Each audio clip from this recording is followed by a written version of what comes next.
Welcome back students. In this video we will discuss this theorem. देखो क्या है, ये भी बिल्कुल वैसे ही है जैसे आपने स्केलर मल्टीप्लिकेशन के लिए पढ़ा। ठीक है, अब यहाँ पे f एक रिवांस स्टिगलस इंटीग्रल फंक्शन है, c कोई पॉजिटिव कांस्टेंट है। तो अब की बार c कहाँ पे मल्टीप्लाई है? उस मोनोटोनिकली इंक्रीजिंग फंक्शन अल्फा के साथ।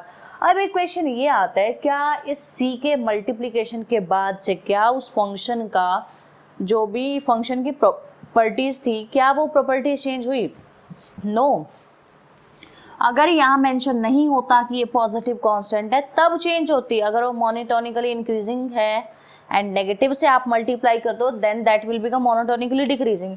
बट यहाँ पे क्लियरली दे मेंशन कि it is a positive constant. तो किसी भी चीज पे, डेफिनेशन की किसी भी चीज पे इस कांस्टेंट की वजह से कोई फर्क नहीं पड़ रहा है।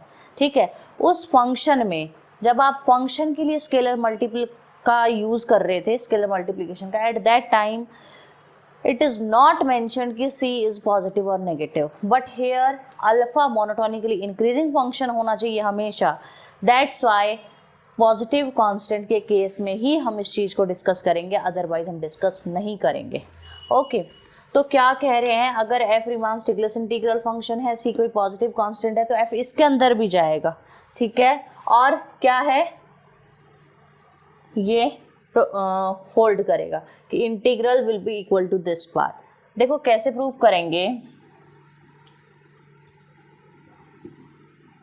Since f belongs to R alpha, so for given epsilon greater than 0 there exists a partition P of A B किस तरीके से एग्जिस्ट करेगी कि such that P is equals to A is equals to x naught x1 up to so on xn is equals to B। And दूसरी चीज क्या थी, upper सम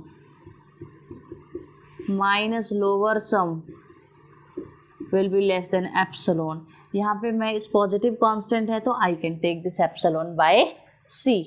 हो गया, it is your first. Now let m and m be the bounds of function f on ab। ये है function f का। ठीक है, and let alpha I dash will be equal to alpha times c, या you can say c of alpha। ठीक है, do one thing, write it c of alpha। now upper sum और ठीक है p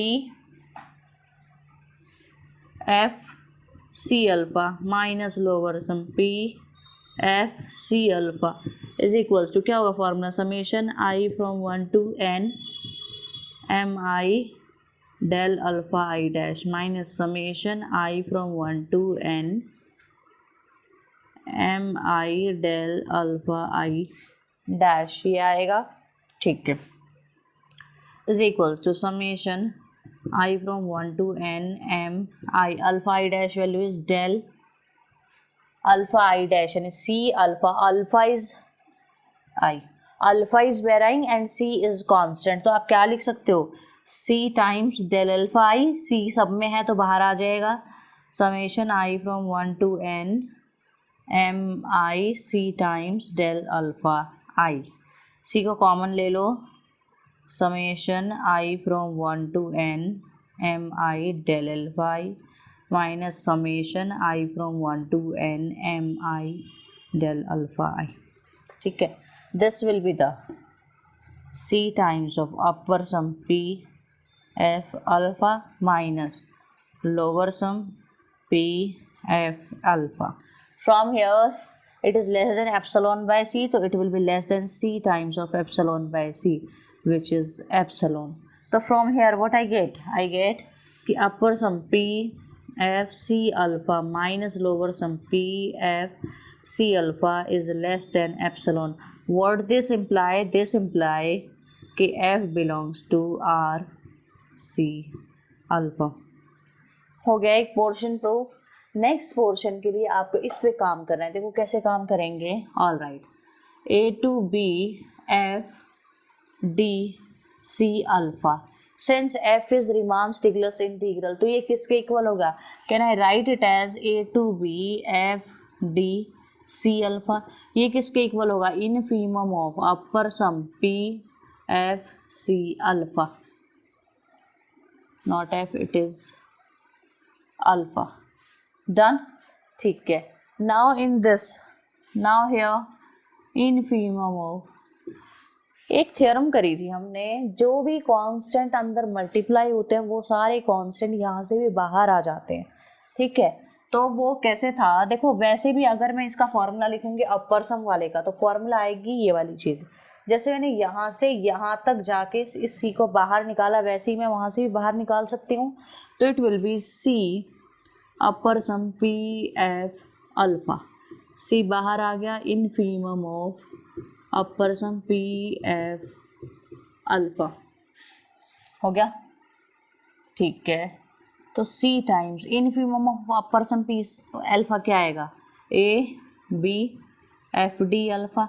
ये यहाँ पे तो एफ सी अल्फा में बिलोंग कर रहा था, इसलिए यहाँ से मैं यहाँ चली गई। अब ये भी तो गिवन है आपको कि एफ आर अल्फा में बिलोंग कर रहा है, तो वहाँ से can I write directly C times A to B F D alpha. तो यहाँ से क्या आया कि A to B F D C alpha इसके इक्वल है। समझ आई? तो ये था आपका थ्योरम। अगर आपको वीडियो अच्छी लगी है प्लीज़ इसको ज़्यादा से ज़्यादा शेयर करो, वीडियो को लाइक करो एंड चैनल को सब्सक्राइब करो।